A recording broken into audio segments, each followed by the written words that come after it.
بسم اللہ الرحمن الرحیم اللہم صلی علی سیدنا و مولانا محمد وعلی آل سیدنا و مولانا محمد وبارک وسلم وصلی علیہ۔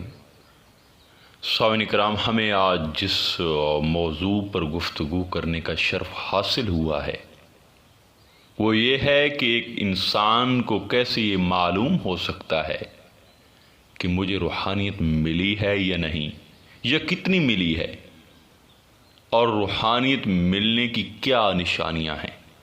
ہم آج انشاءاللہ تعالی اسے بڑی وضاحت کے ساتھ بتائیں گے، اور ساتھ آپ کو یہ رہنمائی بھی ملے گی کہ جب انسان کو روحانیت مل جاتی ہے تو کون سی 5 جو نشانیاں ہوتی ہیں وہ انسان پہ ظاہر ہوتی ہیں۔ تو میری گزارش ہوگی کہ اس بیان کو آخر تک سنیے گا تاکہ آپ کو صحیح سمجھ آ سکے۔ دیکھیے، روحانیت کا تعلق روح سے ہے، اور روح کا تعلق ڈائریکٹ اللہ کی ذات سے ہے، یعنی اللہ تعالیٰ کا حکم ہے، امر ہے۔ جب حکم خداوندی انسان کے اندر داخل ہوا تو وہ مسجود ملائکہ بن گیا۔ ارشاد ہوا، جب میں اس میں اپنی روح پھونک دوں تو تم سب اس کے سامنے سجدہ ریز ہو جانا۔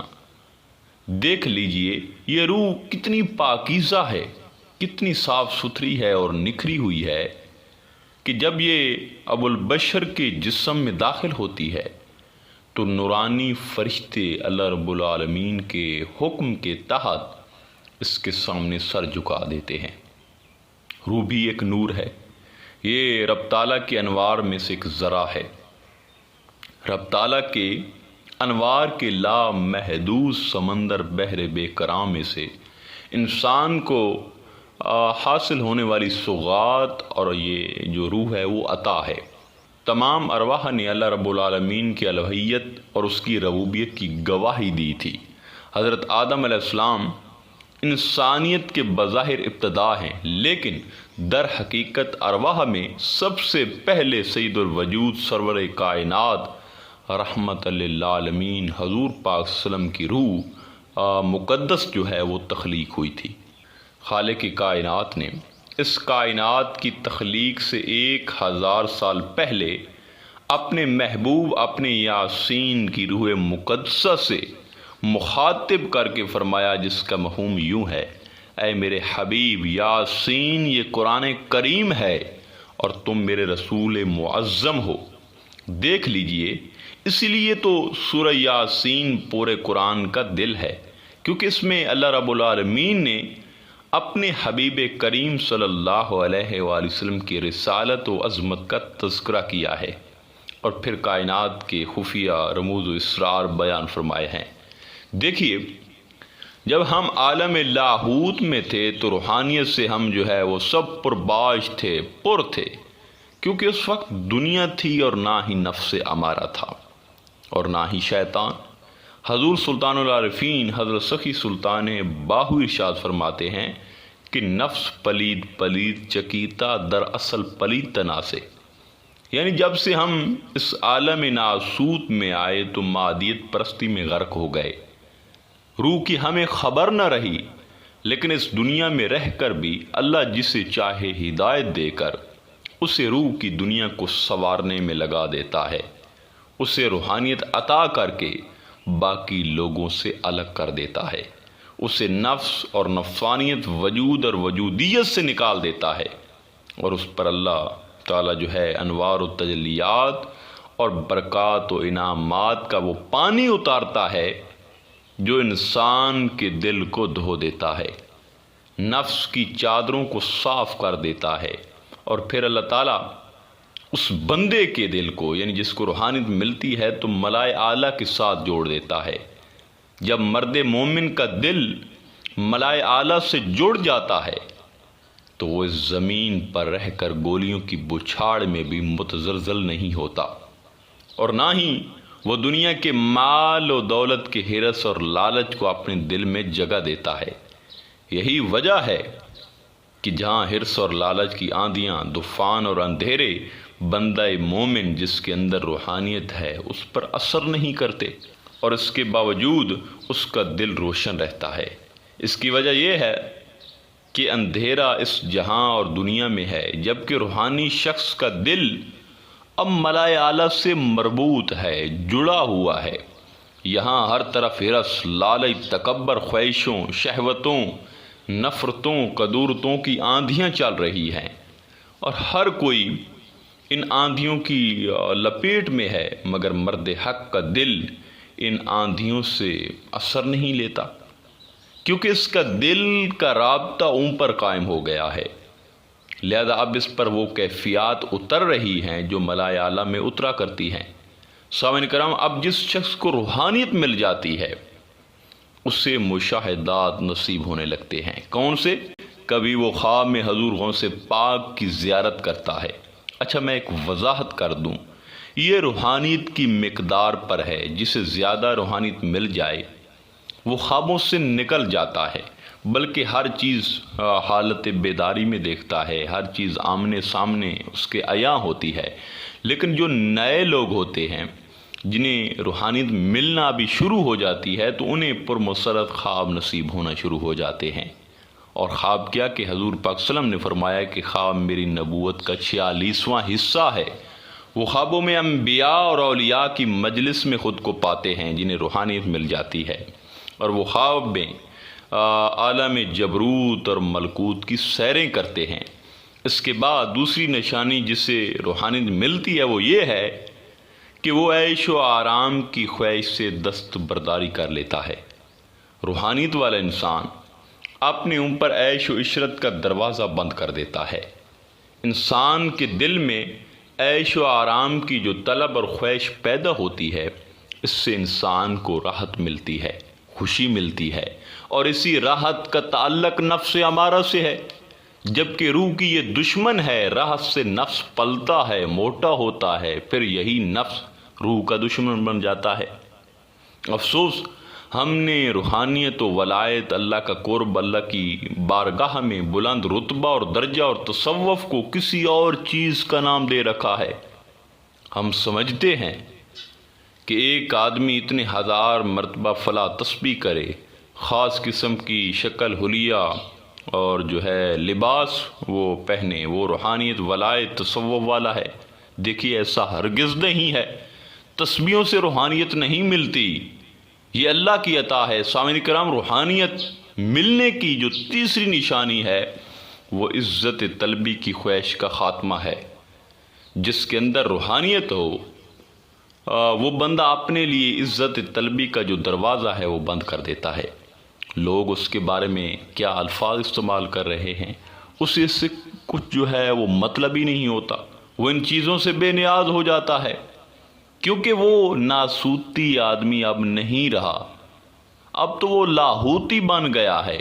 اب اسے صرف اللہ اور اس کے رسول کی رضا جو ہے وہ مد نظر ہے، سامنے ہے۔ دوسری طرف جو روحانیت سے خالی ہو، وہ ہر بندہ یہ چاہتا ہے کہ جب وہ آئے تو اس لیے کہ عزت ہو، جب عزت نہیں ہوتی تو وہ ناراض ہو جاتا ہے، اس لیے کہ یہ نفس چاہتا ہے کہ مجھے لوگ کھڑے ہو کر ملیں، ہاتھ چومیں کہ فلاں بزرگ، فلاں اعلیٰ درجے والے اور رتبے کے حامل ہستی، فلاں لیڈر، فلاں عالم اور پیر صاحب آ گئے۔ اگر اس کا نفس یہ چاہے کہ لوگ میرے لیے کھڑے ہو جائیں، میری عزت کریں، مجھے نمایاں جگہ پر بٹھائیں اور میرے اچھے طریقے سے جو ہے وہ استقبال کریں، تو یہ عزت طلبی ہے۔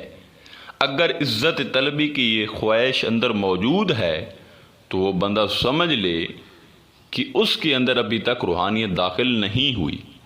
جس طرح نور آ جائے تو اندھیرا نہیں رہتا۔ حضور سیدنا غوث الاعظم ایک مرتبہ مجلس میں آئے تو کوئی شخص بھی آپ کے احترام میں کھڑا نہ ہوا۔ آپ پوری مجلس سے گزر کر سٹیج پر تشریف لے گئے اور وعظ فرمانا شروع کر دیا۔ کسی نے بعد میں آپ سے پوچھا، حضور یہ کیا ماجرا ہے؟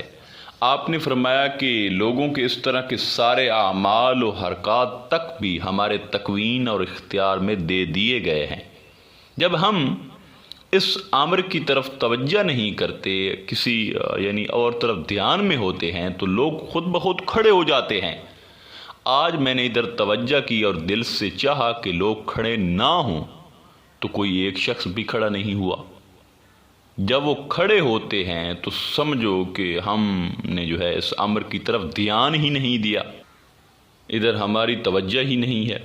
اہل اللہ ان امور کی طرف توجہ ہی نہیں کرتے کہ کوئی عزت کر رہا ہے کہ نہیں، کوئی ہاتھ چوم رہا ہے کہ نہیں، کوئی اونچی جگہ پر بٹھا رہا ہے کہ نہیں۔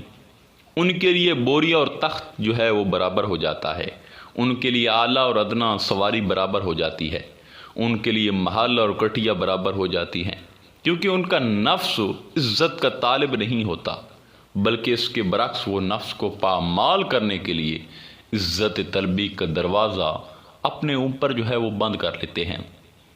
وہ ہر وقت اس تلاش میں رہتے ہیں کہ چلو کوئی ایسا عمل ان سے ہو جائے جس سے ان کی عزت اور ناموس کا شیشہ ٹوٹے، تاکہ ان کے نفس کا علاج ہو، نفس کنٹرول میں رہے اور روحانیت میں اضافہ ہو، نفس اکڑ نہ پائے۔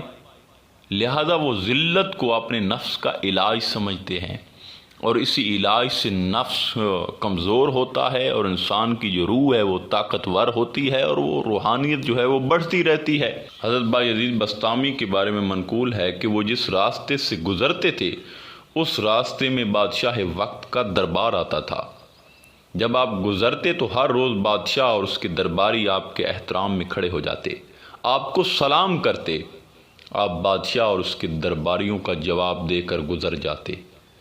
ایک روز آپ گزرے، بادشاہ اور درباری حسب معمول آپ کے استقبال میں کھڑے ہو گئے تو آپ نے ان کی طرف منہ کر کے تھوک دیا۔ بادشاہ اور درباریوں نے جو ہے آپ کو برا بھلا کہنا شروع کر دیا کہ یہ کیسا ولی ہے کہ اس کا اخلاق ہی نہیں ہے کہ ان لوگوں کی طرف منہ کر کے جو ہے وہ تھوک دیتا ہے جو لوگ اس کی عزت کرتے ہیں۔ وہ لوگ جو چند لمحات قبل آپ کی عزت کر رہے تھے وہ آپ کو ملامت کرنے لگے۔ بعد ازاں آپ کے مریدین نے آپ سے پوچھا کہ حضرت یہ کیا معاملہ ہے؟ بادشاہ روز آپ کے استقبال کے لیے کھڑا ہوتا تھا، آپ نے کبھی ایسا نہ کیا، آج ایسا کیوں کر دیا؟ تو آپ نے جواب دیا کہ وہ میری عزت و احترام میں روز کھڑا ہوتا تھا، میرے نفس نے کبھی اس اہتمام کی پرواہ ہی نہ کی، اور اس طرف جو ہے وہ کبھی دھیان ہی نہیں کیا کہ میرے ساتھ بادشاہ اور اس کے درباریوں کا کیا سلوک ہے، وہ کیا کر رہے ہیں۔ اس لیے کہ اللہ والوں کا دل اور نفس اس حال میں مصروف ہوتے ہیں کہ ہر وقت وہ اللہ کے ساتھ شامل رہتے ہیں، اللہ کے ذکر، بارگاہ رسالت مآب صلی اللہ علیہ وآلہ وسلم کی طرف دھیان، آخرت اور ملائے اعلیٰ کی طرف ان کی توجہ رہتی ہے۔ ان کا دھیان نفس، قلب، سوچ، عقل ملائے اعلیٰ کی طرف مصروف رہتے ہیں۔ لہذا یہاں ان کے ساتھ کوئی کیا سلوک کر رہا ہے ان کی طرف ان کا دھیان نہیں ہوتا۔ فرمایا کہ روز یہ کھڑے ہوتے تھے تو میری نفس نے کبھی پرواہ ہی نہ کی کہ کون کھڑا ہوا ہے اور کون نہیں، میں نے کبھی ادھر دھیان ہی نہیں دیا، لہذا ان کے کھڑے ہونے پر کبھی مجھ پر اثر نہ ہوا۔ آج جب یہ کھڑے ہوئے تو میرے نفس نے اثر لیا اور اس عزت و احترام کی جانب جو ہے وہ متوجہ ہوا کہ میری یہ شان ہے اور یہ میرا رتبہ ہے کہ بادشاہ وقت اور کل وزراء بھی میری تعظیم میں ہر روز کھڑے ہوتے ہیں۔ میں نے جب نفس کو ان کے کھڑے ہونے کا اثر لیتے دیکھا تو میں نے اسی وقت اپنے نفس کا علاج کرنا چاہا اور ان کی طرف جو ہے منہ کر کے تھوک دیا، یعنی ایسا عمل کیا جس عمل کو وہ لوگ ناپسند کریں اور مجھے برا بھلا کہیں۔ میرا مقصود نفس کا علاج تھا، میں نے یہ عمل ان کی خاطر نہیں بلکہ اپنے نفس کی خاطر کیا ہے۔ سامعین کرام، روحانیت ملنے کی چوتھی نشانی حقیقی بیداری ہے، مطلب کہ جسے روحانیت مل جائے وہ سوتا بہت کم ہے، وہ ہر وقت بیدار رہتا ہے۔ حضور سلطان العارفین فرماتے ہیں کہ راتیں رتی نیند نہ آوے دیو نور حیرانی ہو۔ اب دیکھیے کہ اس کا مطلب یہ نہیں ہوتا کہ وہ کلیتاً نیند ختم کر دیتا ہے، بلکہ مراد یہ ہے کہ وہ نیند کے طالب نہیں رہتے، جب نیند کا غلبہ ہوتا ہے تب ہی وہ سوتے ہیں اور بیداری سے محبت کرتے ہیں۔ بعد ازاں جب وہ صالحین ترقی پا کر مقربین اور عارفین ہو جاتے ہیں تو پھر نیند میں بھی ان کے لیے بیداری کا ایک دروازہ کھل جاتا ہے، اور حالت نیند میں بھی وہ جو ہے ملائے اعلیٰ اور انوار و فیوزات الہی سے جو ہے مستنیز ہوتے رہتے ہیں، وہ نیند میں بھی مشاہدات کرتے ہیں جو بیداری میں نہیں ہوتے، ان کی نیند اوروں کی نیند سے مختلف ہو جاتی ہے، انہیں آقا علیہ الصلوۃ والسلام کی اس نیند کا فیض اور حصہ مل جاتا ہے جس کے بارے میں نبی کریم صلی اللہ علیہ وسلم نے ارشاد فرمایا، میں تمہاری مثل نہیں ہوں، میں اپنے رب کے ہاں رات گزارتا ہوں، وہ مجھے کھلاتا اور پلاتا ہے، یعنی میری نیند کا وقت اور لمحے بھی اللہ کے جو ہے حضور گزرتے ہیں، اللہ تعالیٰ مجھے کھلاتا اور پلاتا ہے، یعنی انوار و تجلیات الہی کی خیرات دیتا ہے، اسرار و رموز سے ملائے اعلیٰ کی خوراک کھلائی جاتی ہے۔ آقا علیہ السلام نے حضرت عائشہ سے فرمایا، اے عائشہ میری آنکھیں تو سوتی ہیں لیکن میرا دل بیدار رہتا ہے، میرا دل نہیں سوتا۔ آقا علیہ السلام کو پھر بیداری کا یہ مقام عطا کیا گیا کہ جب نیند سے بھی اٹھتے تو بغیر وضو سے بھی آپ کی جو نماز تھی وہ جائز تھی، چونکہ آپ کی نیند غفلت نہیں ہوتی تھی بلکہ بیداری تھی، اس لیے کہ وضو نیند سے نہیں ٹوٹتا بلکہ غفلت سے ٹوٹتا ہے۔ یہ بات توجہ طلب ہے کہ اصلاً نیند وضو کو نہیں توڑتی بلکہ غفلت وضو کو توڑتی ہے، چونکہ ہماری نیند غفلت کا سبب بنتی ہے، لہذا ناقص وضو غفلت ہے نہ کہ نیند، یعنی نیند خود وضو توڑنے کا سبب نہیں بلکہ نیند غفلت لانے کا سبب ہے، اور غفلت وضو توڑنے کا سبب بنتی ہے۔ عام مسلمان بھی اگر بیٹھے بیٹھے اسی حالت میں سو جائیں کہ اس کے پہلو بائیں یا دائیں جھک نہ جائیں، نشست سے اٹھ نہ جائیں، زمین سے الگ نہ ہو جائیں، سیدھے بیٹھے ہوں اور اس بیٹھنے کی حالت میں اونگ اور نیند بھی آ جائے تو وضو نہیں ٹوٹتا۔ کیوں؟ اس لیے کہ وہ جو ایک لمحے کی نیند تھی وہ غفلت کا سبب نہیں بن سکی۔ اگر جسم پر غفلت آتی، جسم دائیں یا بائیں ڈھلک جاتا، جسم سیدھا نہ رہتا، تو اس کا مطلب یہ ہے کہ وہ نیند ایسی تھی جو جسم میں غفلت لانے کے باعث بنی اور وضو ٹوٹ گیا۔ آقا علیہ السلام کی نیند تو ہوتی مگر وہ باعث غفلت نہ ہوتی، کیونکہ نیند میں بھی بیداری رہتی تھی۔ اس لیے سلوک اور روحانیت میں بیداری کا برعکس یا متضاد نیند نہیں ہے بلکہ غفلت ہے۔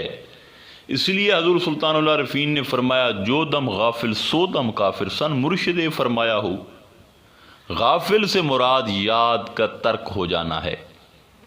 آدمی اگر جاگتے ہوئے بھی یاد الہی ترک کر دے، فکر آخرت ترک کر دے، یار سے توجہ ہٹا لے تو وہ غافل ہوتا ہے۔